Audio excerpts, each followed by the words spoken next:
So the next heterocyclic compound is nothing but acridine. So what do you see in acridine? The structure. There are two benzene ring and in between there is a pyridine. Okay, it's similar to your anthracene, but only thing your central ring contains your nitrogen. Your carbon hydrogen is replaced by your nitrogen. The middle ring, your carbon and hydrogen is replaced by your nitrogen. Okay, they are related to pyridine quinoline, and so they are slightly basic in nature. IUPAC name is acridine. Systemic IUPAC name is dibenzo BE pyridine. Why? Because at the B phase and E phase of your pyridine, your benzene is fused. That's why it is called as dibenzo BE pyridine. Other name was 2,3-benzoquinone. Chemical property formula is C13H9N. Molecular mass weight is equal to 179. Appearance white solid, irritating and melting point is around 106 to 110. If you see the numbering, let's go by the numbering 1, 2, 3, 4. Okay, followed by 6, 7, 8. In the two benzene rings are given first, then 9, 10. So this is the numbering. Remember the numbering of acridine. 1, 2, 3, 4 to the benzene ring, 5, 6, 7, 8 to the next benzene ring, and 9, 10. And the 10th one is nitrogen. So the numbering is slightly different. Okay, remember this very. Okay, so how they are synthesized? Now let's go for the synthesis. Okay, first is Bunsen's acridine synthesis. What is this? You take diphenylamine. Okay, take a diphenylamine, that is two phenyl groups attached to your amino groups. Okay, that it is condensed with carboxylic acid. You take formic acid if you want a plain, and if you want a substituted acridine, you take any acid, carboxylic acid. Basically formic acid is taken. You heat it with presence of zinc chloride, which acts as an Lewis acid. So basically it is an acylation type of Fadel-Kauf's acylation type of reaction. So you take a diphenylamine, treat it with carboxylic acid in presence of zinc chloride. Okay, you get your corresponding acridine. That's the first method for the synthesis of acridine. Now let's go for the second. Diphenylamine, you treat it with aluminum chloride in presence of chloroform, Fadel-Kauf's acylation, alkylation. You get your acridine. So you take diphenylamine with chloroform, you treat it in presence of your aluminum chloride, you get your acridine. Third is acridone. Acridone means there is a carbonyl group at the 9th position. You reduce it in presence of zinc dust. Okay, in presence of zinc dust, you get your acridine. Okay, now next method. Next thing, you treat orthoaniline, phenyl orthoaniline diphenyl methane, means your two aniline group is linked by a methylene group. You heat it at red hot tube. Okay, it undergoes cyclization to give your acridine. The last method is, fifth method is, you by heating salicylaldehyde. Okay, by heating salicylaldehyde, okay, with zinc, with aniline. So aniline and salicylaldehyde, when you fuse it using zinc chloride, that is high temperature, you get your acridine. So salicylaldehyde and aniline, you fuse it, it undergoes condensation to give you your acridine. So these are the 5 methods for the synthesis of your, and the last is your Ullmann's method. What is Ullmann? Basically it is a linking. So you take an anthranylic acid or an aryl halide, okay, or an orthohalobenzoic acid along with aniline. You can interchange it. It is nothing but a reaction between your amine and your chloride or an halogen compound, and followed by your condensation with your carboxylic acid, so which forms an acridone. Okay, so first step is your reaction between amine and chloride, followed by cyclization. When you heat it at high temperature, it forms acridone, and acridone on reduction gives you your acridane, which further on oxidation, that is removal of your hydrogen, gives you your acridane. So this is your Ullmann synthesis. This is your Ullmann synthesis of your acridane. So there are total 6 methods for synthesis of your. This is basically a condensation reaction between an amine and a carboxylic acid. It undergoes condensation at high temperature in presence of an acid. So these are the various methods for the synthesis of your acridane. Now let's go for the reaction. So at which positions now it will undergo your electrophilic substitution reaction? It was found that the acridane undergoes electrophilic substitution reaction at the 2nd and the 7th position on the 2 rings. On the 2 benzene rings, the electrophilic substitution reaction takes place. You get 2,7-dinitroacridane. Reduction. So let us go for the reduction. So if you want to see, when you use zinc HCl, okay, when you use ferric chloride, your acridane gets converted into 9,10-dihydroacridane, and when you treat it with your platinum, hydrogen and platinum, okay, you get 1, 2, 3, 4, 5, 6, 7, 8 octahydroacridane. Your benzene rings gets reduced when you treat it with your platinum and hydrogen gas. Okay, so reduction of acridane with zinc and HCl, okay, results in formation of pyridine in acridine with giving 9,10-dihydropyridine, whereas reduction with platinum and hydrogen reduction gives your reduction of your benzene ring of your acridine. Oxidation. So when you oxidize with sodium chromate, okay, when you oxidize with sodium chromate, you get your 10H acridone, that is 10H acrid 9-one. So you get an carboxylation. Carbonyl group gets introduced at the 9th position. And when the same reaction, when you do it in alkaline KMnO4, you get your 2,3-dicarboxylic acid. So see the condition. In acidic condition, so the potassium sodium chromate, you get your acridone, whereas in basic condition, your benzene ring gets converted into your quinoline 2,3-dicarboxylic acid. So this is your oxidation product of your acridane. Now reaction with your nucleophile.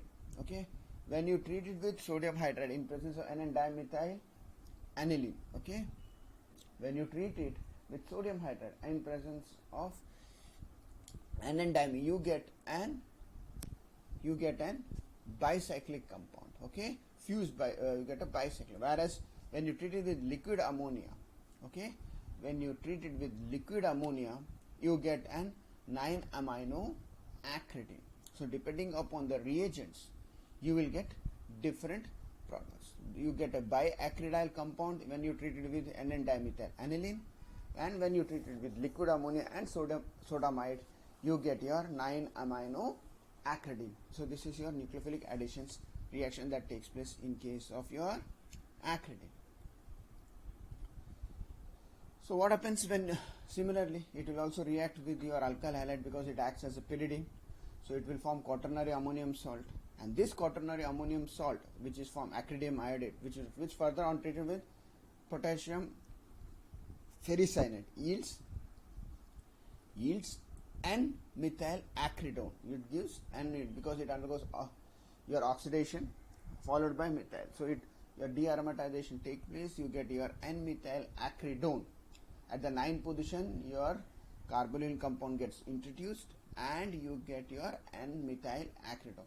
So if you want to prepare a methylated acridone, first you have to alkylate it using methyl iodide, then treat that quaternary ammonium salt with your potassium ferricyanide, and you get your N-alkyl acridone. Any alkyl acridone you have to prepare, you can prepare by this method. This is a method for preparation of N-alkyl acridone. Okay. So uses in the production of it can be used as an antiseptic, that is profilin, that is 3 and 7 diamino acridine, that is profilin, that is used as an antiseptic, and also it is used in the preparation of mecarpin, that is your ninth position. It has an 9 amino group which is connected to an which contains an ethylene, which contains an amino group, diamino group, substituted diamino group. Okay, that is mepacrine. Okay, but that is mepacrine. So these are the uses of acridine. These are the uses of acridine. So these were all the groups of your. Now let's go for the next compound. Okay, reagents.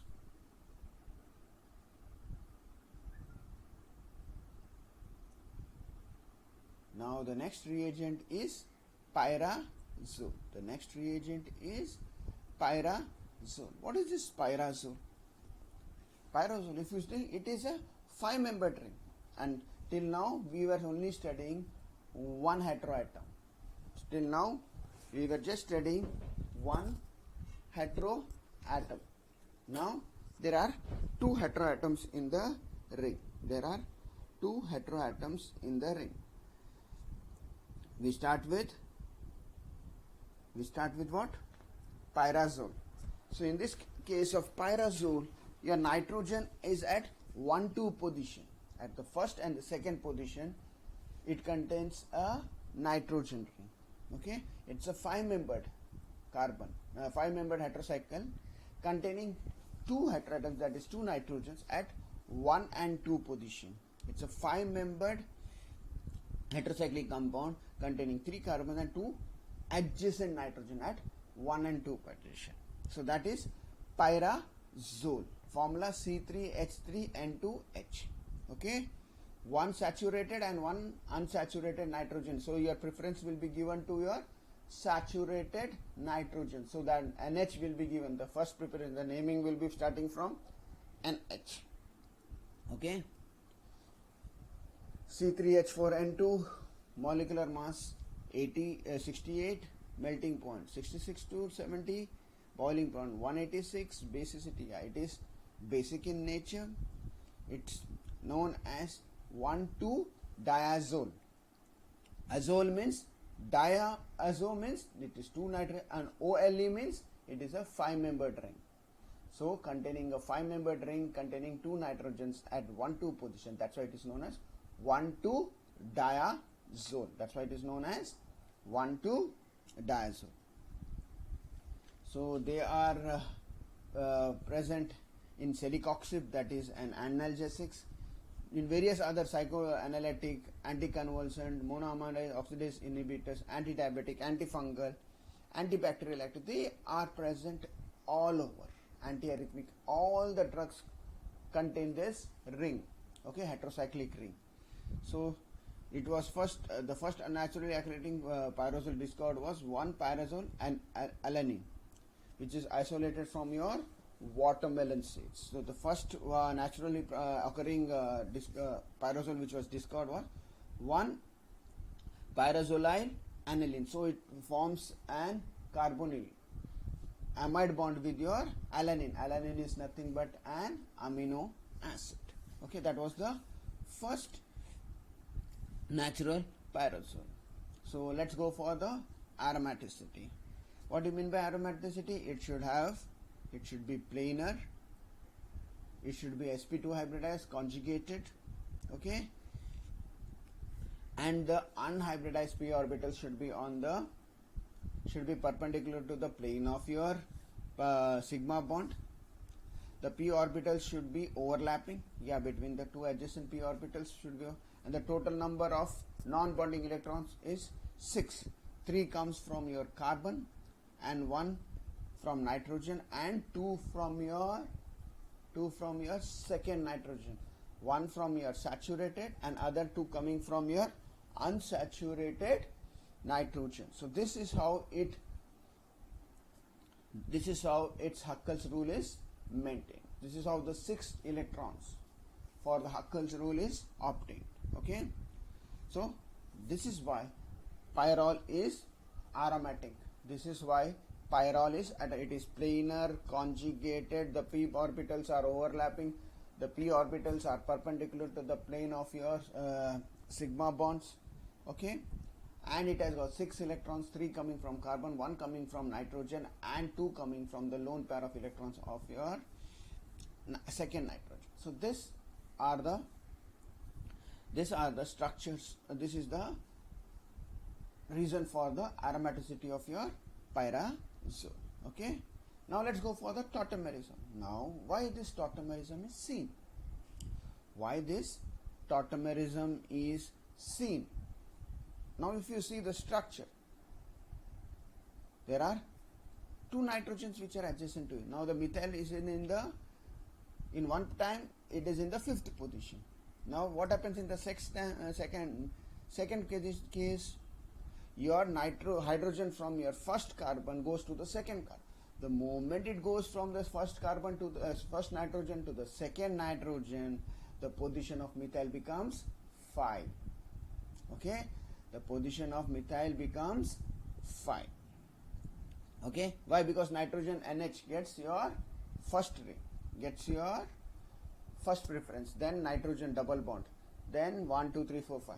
So that's why this hydrogen, there is a rapid migration of your hydrogen from one nitrogen to the another. So that's why you can get 2 forms. One is depending upon the substitution. So 3-methyl pyrazole can also be as a 5-methyl pyrazole depending upon its resonance of the presence of hydrogen on which nitrogen. You can get 2 resonance form. Similarly, it can form hydrogen bonding because of the lone pair of electron, 2 nitrogen, so 1 of the nitrogen.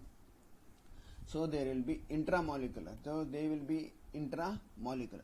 They act as a cyclic dimer because 1 nitrogen. So if you can see, they can share the hydrogen bonding between each other. So that's why it has got high boiling point. Because of these cyclic dimers that are formed, pyrazoles have high boiling point. Now let's go for the synthesis. As you have seen, pyrimidine is susceptible to nucleophilic addition reaction. It reacts with hot hydrazine solution to give pyrazole. So what happens when you treat it with when you treat pyridine with your hydrazine? Okay, it will undergo breakage of ring and you get your pyrazole. So that is the first method for the synthesis of pyrazole. What is this?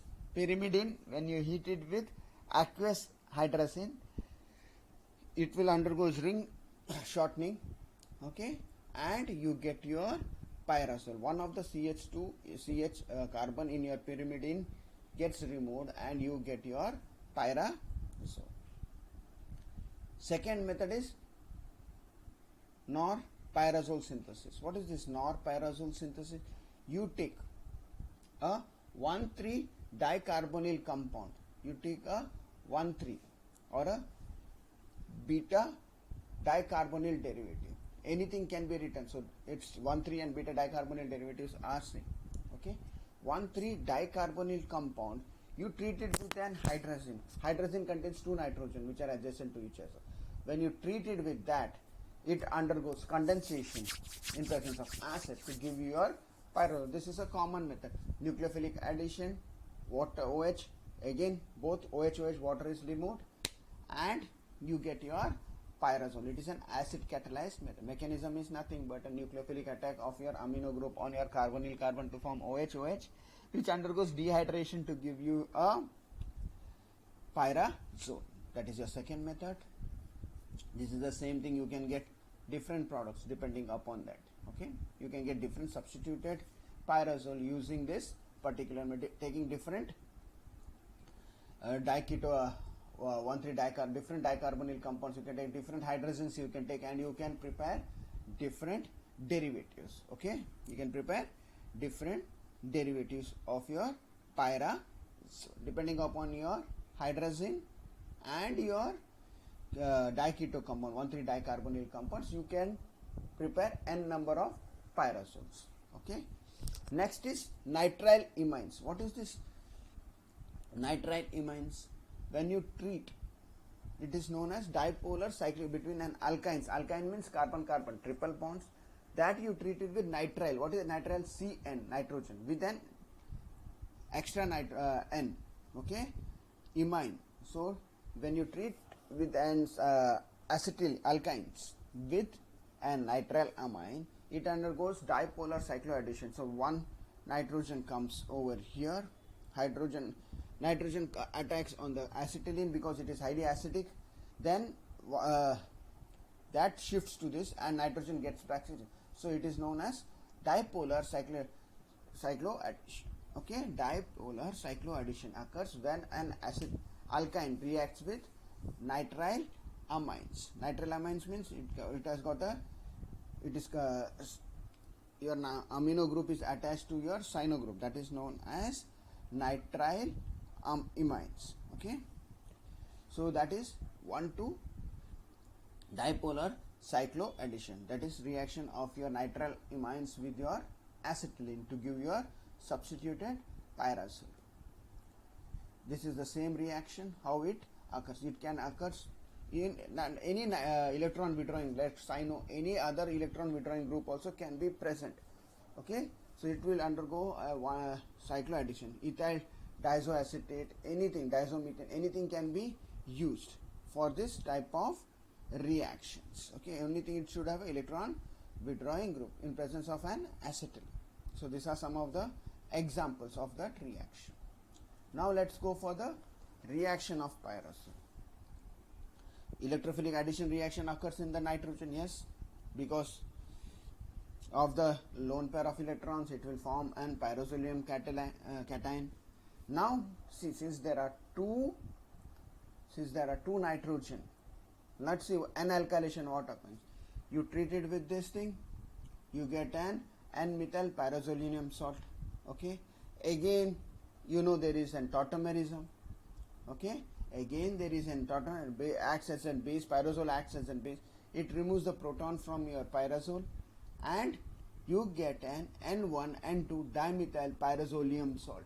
Okay, so if you have a base, because pyrazole acts, it will remove the proton and you get N1 N2 dimethyl pyrazolium salt, quaternary ammonium salt. So di substituted, alkyl substituted pyrazoles we will get when you treat it with an alkyl halide. So remember, this is the difference.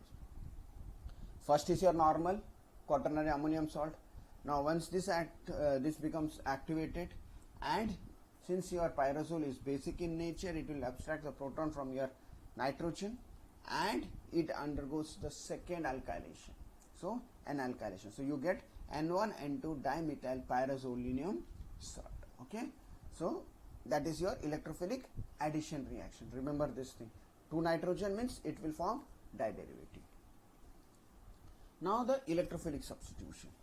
Okay, now the so if you see at C3, C4 and C5, if you see C3, C4 and C5, at C3 and C5, if the reaction takes place at C3 and C5, you see moment the addition takes place at C3 and C5, immediately the nitrogen gets positive charge. Immediately the nitrogen gets positive charge. Okay, okay, and it is shared between the 2 nitrogens. But when the addition takes place at the C4 position, only one of your nitrogen is getting positive charge. So this is slightly more stable than that of your C3 and C4. Why? So that's the reason why Adjacent to your carbon nitrogens, the reactions will give you an unstable intermediate, because the positive charge will be on the two, and we have seen when you are studying indole and all, whenever the positive charge, and pyridine, whenever the positive charge comes on the nitrogen, the structure is unstable because the electrons are reduced in the octet.